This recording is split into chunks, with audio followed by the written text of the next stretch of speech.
Good evening dear students. Welcome to Professor S P Goyal IAS classroom.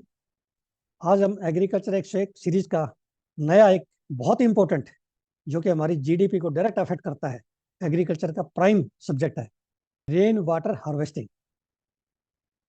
ये मैंने जो है आपके वाटरशेड मैनेजमेंट में भी इसका जिक्र किया था।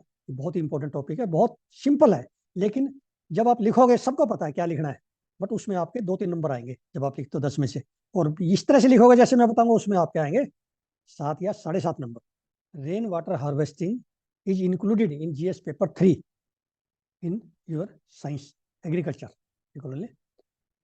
सबसे पहले हमें डेफिनेशन लिखनी है, बहुत ही अच्छी डेफिनेशन। देखिए, rain water harvesting is the collection, storage and recycling of rain water for irrigation and other purposes. Rain water harvesting technologies are highly location specific due to physiographic, climate, soil and environmental variations. पहले इसमें collection करना है rain water का, फिर storage करनी है, फिर recycle करके जो है इरिगेशन के लिए या ड्रिंकिंग वाटर के लिए, लाइफ स्टॉक के लिए यूज करना है, फिशरी के लिए, जो भी आपके उस एरिया में। फिर ये कह रहे हैं कि हाईली लोकेशन स्पेसिफिक, इसका मतलब ये है, देखियो, कहीं टोपोग्राफी हमारी ऊंची नीची है, हमारे वाटर हार्वेस्टिंग टेक्नोलॉजी अलग होगी।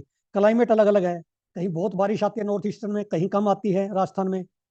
सॉयल अलग अलग है, कहीं सॉयल की जो है कंजर्वेशन बहुत ज्यादा है, कहीं रन ऑफ बहुत ज्यादा हो जाता है किसी सॉयल में।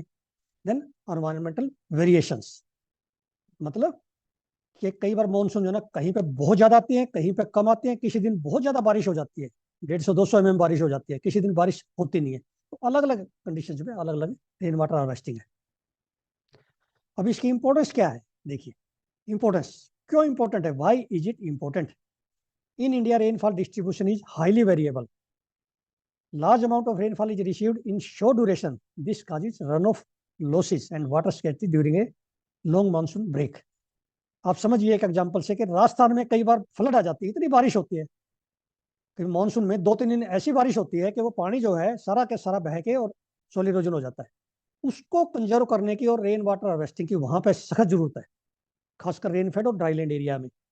Then monsoon runoff if uncontrolled causes soil erosion, उस सॉइल इरोजन को बचा लेंगे हम। This is highly eco friendly activity. Sustainable agriculture, smart agriculture, climate resilient agriculture का एक पार्ट है ये। देखिए, रेनफेड एरियाज हमारे करीब करीब 60% है। इसका मतलब वहाँ पे इरिगेशन फैसिलिटीज नहीं, नहरों से या पौन से इरिगेशन की फैसिलिटी नहीं है। और हमारी जो मिलेट्स, पल्सिज, ऑयलसीड जो लाइफ लाइन है हमारे कंट्री की, they are mainly grown in rainfed and dryland areas. And वो सारी डिपेंड करती है हमारी मानसून रेंज पे। प्रोडक्टिविटी और प्रोडक्शन इन क्रॉप्स की वो डिपेंड करती है हमारी लाइफ सेविंग इरिगेशन पे, कि हमारे पास कोई इरिगेशन सोर्स है। मान लिया सोइंग होगी, आपने बिजाई कर दी, उसके बाद जो है बारिश नहीं आई 1 महीने तक, वो सीडलिंग जो है सारी जो है विल्ट हो जाएंगी, खत्म हो जाएगी वो क्रॉप। या मान लिया हमने क्रॉप लगा दी हमने, और उसके बाद जो है मेच्योरिटी के समय, राइपनिंग के समय हमारे पास बारिश नहीं आती, तब जो है हमें लाइफ सेविंग इरिगेशन की जरूरत है। इससे क्या है, रेन वाटर हार्वेस्टिंग से हमें लाइफ सेविंग इरिगेशन मिल जाएंगी जब जरूरत है। वो देखो, harvested rain water can be judiciously use for multiple uses. ये ड्रिंकिंग में भी यूज हो सकता है, irrigation, livestock, fisheries, to optimise water productivity. Water की प्रोडक्टिविटी हमने सबसे ज्यादा बढ़ानी है रेनफेड और ड्राईलैंड एरिया में। तो उसके बाद आता है types of rain water harvesting practices.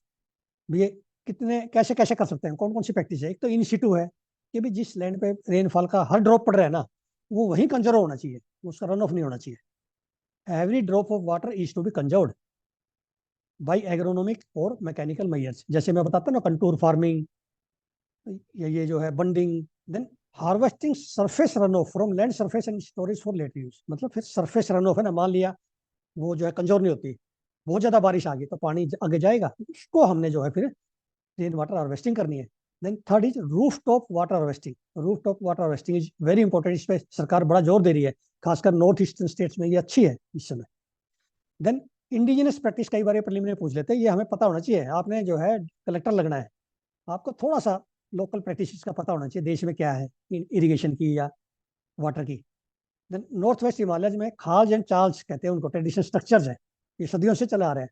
Then ये मेघालय में जो है बेम्बू पाइपलाइन से पानी ले जाया जाता है, और ड्रिप इरिगेशन की जाती है बेम्बू से, उसमें छेद करके।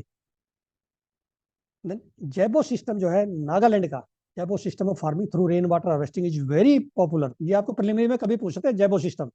Then roof top harvesting for drinking water is quite common in Mizoram. ये ट्रेडिशनल प्रैक्टिस है, जिसको कहते हैं इंडिजिनस, पहले से चलती आ रही है सदियों से।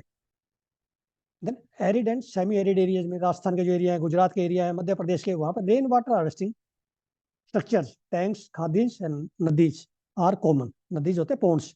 देन एरिड कच्छ में एक बड़ा जो मालधारी नोबार्ज है, वहाँ पानी नहीं है कच्छ में, तो वो कलेक्ट करते हैं रेन वाटर का उस समय, sweet water for drinking purpose. उस टैंक को कहते हैं विरदा।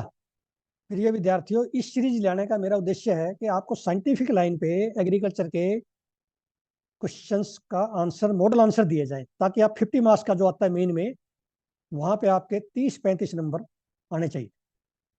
नहीं तो क्या आप लिख देंगे क्वेश्चन को, सारे बच्चे खुश होंगे एग्जाम से बाहर आके कि हमने रेन वाटर हार्वेस्टिंग में बहुत अच्छा लिख दिया, लेकिन मार्क्स कितने आएंगे? 3 या 4। हर क्वेश्चन में मेरा टारगेट है 3-4 नंबर बढ़ाना। उससे आप अंदाजा लगाओ, तब आपकी रैंकिंग आएगी, फर्स्ट 5 में, फर्स्ट 10 में आओगे। तो इस वीडियो को आपने ज़्यादा से ज़्यादा शेयर करना है, लाइक करना है, सब्सक्राइब करना है। और मैं देख रहा हूँ कि एग्रीकल्चर की वीडियो और एनवायरनमेंट की वीडियो स्टूडेंट्स कम देख रहे हैं as compare to current affairs.